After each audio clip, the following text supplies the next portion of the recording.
ഇപ്പൊ നമ്മൾ മാട്ടുക്കട്ടയിലാണുള്ളത്. മാട്ടുക്കട്ടയിലെ ആളുകളുടെ ജനവിധി എന്താണെന്ന് നമുക്ക് നോക്കാം. അമ്മച്ചി, ഇത്തവണ ഇടുക്കിയിൽ ആര് ജയിക്കുമെന്ന് അമ്മച്ചിയുടെ ഒരു കണക്കൂട്ടല്?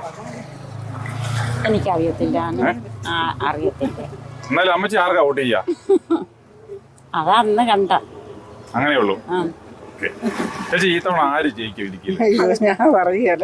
ഞങ്ങളൊക്കെ എന്നാ പറയണേ, ഇതൊക്കെ നമ്മളൊക്കെയല്ലേ പറയേണ്ടത്. നമ്മളൊക്കെ പറയാന്ന് പറഞ്ഞാൽ ഒന്നും പറഞ്ഞിട്ട് കാര്യമില്ല സഹോദരങ്ങളെ. എന്നാന്ന് ചോദിച്ചാൽ ഇടുക്കി ആരുടെ ഒപ്പമെന്ന് ചോദിച്ചാൽ ജനങ്ങൾ തീരുമാനിക്കും ആർക്ക് വോട്ട് ചെയ്യണമെന്ന്. അത് നല്ലത് ചെയ്യുന്ന ആരാണ് അവർ വോട്ട് ചെയ്യും. ഇത്രയും കൂട്ടിയാൽ അപ്പൊ ഈ നമ്മളിപ്പോ നോക്കുവാണെങ്കിൽ ഇടുക്കിയെ സംബന്ധിച്ച് നോക്കുകയാണെന്നുണ്ടെങ്കിൽ ജോയ്സ് ജോർജും ഡീൻ കുര്യാക്കോസും എല്ലാം MP ആയിട്ട് രണ്ടുപേരെയും പറ്റി എന്നാ അഭിപ്രായം പറയാനാ? ഒന്നും പറയാനില്ല. രണ്ടുപേരും ഇരുന്നിട്ടുണ്ട്. പിന്നെ ഡീൻ കുര്യാക്കോസ് നിന്നപ്പോൾ ഒന്നും ചെയ്തായിട്ട് പറയാൻ നമുക്കൊന്നും പറയാനില്ല. പിന്നെ ജനങ്ങൾ പറയുമായിരിക്കും, നല്ലതും തിന്മയും പറയുമല്ലോ. രണ്ട് പാർട്ടിക്കാരും നല്ലത് ചെയ്തതും നല്ലതും പറയും, ദോഷം ചെയ്ത് ദോഷവും പറയും. അത് സ്വാഭാവികമാണ്. അത് ഞങ്ങൾ ഒരു ചെറുപ്പം പോലെ ഒരു ധാരണയുണ്ട്. അവർക്ക് ഞങ്ങൾ അത് പറയല.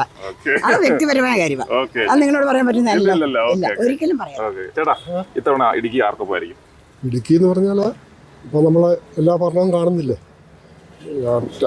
രണ്ടും പ്രതിപക്ഷവും ഭരണപക്ഷവും രണ്ടും കണക്കാന്നുള്ള എൻ്റെ അഭിപ്രായത്തിലാണ്. രണ്ടുപേരും കട്ടുമുടിച്ച് അവരുടെ ജീവിത സുഖങ്ങൾ അനുഭവിക്കുകയാണ്.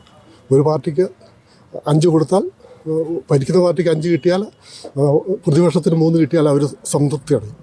ഇതുള്ളൂ എനിക്ക് വോട്ടെന്ന് പറയുമ്പം ഞാൻ വോട്ട് ചെയ്യണം ചെയ്യാതിരിക്കാനാണ് തീരുമാനിച്ചിരിക്കുന്നത്.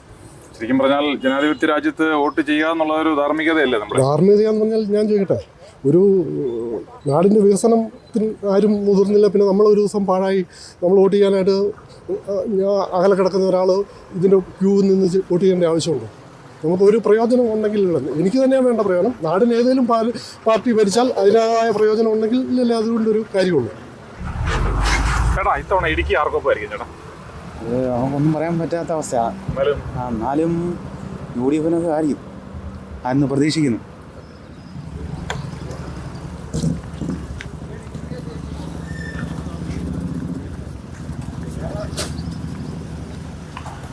ചേട്ടാ, ഇത്തവണ ഇടുക്കി മണ്ഡലം ആർക്കൊപ്പമായിരിക്കും ചേട്ടാ? ഇടതുപക്ഷത്തിനൊപ്പമായിരിക്കും. അതെ ചേട്ടാ, അങ്ങനെ ഉറപ്പിച്ച് പറയാൻ കഴിഞ്ഞ 5 വർഷക്കാലം ഇവിടെ UDFൻ്റെ MP ഈ അയ്യപ്പോൾ പഞ്ചായത്ത് ഉൾപ്പെടെ ഒരിടത്തും ഒരു വികസന പ്രവർത്തനവും ഈ 5 വർഷം ഇവിടുത്തെ MP കാണാൻ പറ്റില്ല. ഈ കഴിഞ്ഞിടയ്ക്ക് മാത്രമാണ് MP എന്ന നിലയിൽ ഒരു ആനയായിട്ടുള്ള വിഷയത്തിൽ നിരാകാരം കിടന്നത്. അങ്ങനെയാണ് MP ഉണ്ടെന്ന് ഈ നാട്ടുകാർ പോലും പറയുന്നത്. അതുകൊണ്ട് ഈ പ്രാവശ്യം കഴിഞ്ഞ ജോയ്സിൻ്റെ ഭരണകാലത്ത് ഇടുക്കിയിൽ കൊണ്ടുവന്ന വികസനത്തിന് 4-1 വികസനം ഇവിടെ UDFന് കൊണ്ടുവരാൻ പറ്റിയിട്ടില്ല. അതുകൊണ്ട് ഈ പ്രാവശ്യം ഇടുക്കി മാറി ചിന്തിക്കും, ജനങ്ങൾ ഇടതുപക്ഷത്തിനൊപ്പമായിരിക്കും, ജോയ്സ് ജയിക്കും. ആർക്കൊപ്പം എന്ന് പറയാനായിട്ട് നമുക്ക് സാധിക്കത്തില്ല. എന്നാലും ജനങ്ങൾ തീരുമാനിക്കും ആർക്കൊപ്പം നിൽക്കണം. നല്ലത് ചെയ്താൽ ജയിക്കും. ചേട്ടൻ ഇത്തവണ ആർക്കൗട്ട് ചെയ്യാൻ ഉദ്ദേശിച്ചത്? അങ്ങനെയൊന്നുമില്ല, നമുക്ക് നല്ല ചെയ്ത് ആരാണോ അവരെ നമ്മളെ പിന്തുണയ്ക്കും. ചേട്ടാ, ഇത്തവണ ആര് ജയിക്കും? ജോയ്സ് ജയിക്കും. ഇവിടെ ജോയ്സ് ജയിക്കും. ആര് ജയിക്കുന്ന ചേട്ടൻ്റെ അഭിപ്രായം? നമ്മളെ കമ്മ്യൂണിസ്റ്റ് പാർട്ടിയിലാണ് നിൽക്കുന്നത്. കമ്മ്യൂണിസ്റ്റ് പാർട്ടി തന്നെ ജയിക്കണമെന്നൊരു താല്പര്യമുണ്ട്. ഇത്തവണ ഇടുക്കി പാർലമെന്റ് മണ്ഡലം ആർക്കൊപ്പമായിരിക്കും? അവർക്കൊപ്പം എന്ന് പറഞ്ഞു കഴിഞ്ഞാൽ ജോയ്സ് ജോർജിനൊപ്പം ആയിരിക്കണം. അങ്ങനെ പറയാൻ കാണുന്ന ഡീൻ കുര്യാക്കോസ് കഴിഞ്ഞ പ്രാവശ്യം കയറിയിരുന്നിട്ട് പുള്ളി ഒന്നും ചെയ്തിരുന്നൊക്കെയാണ് ആക്ഷേപം. അതിൻ്റെ വെളിച്ചത്തിലാണ് അഭിപ്രായം ഞാനിങ്ങനെ പറഞ്ഞതെന്ന് മാത്രമേ ഉള്ളൂ.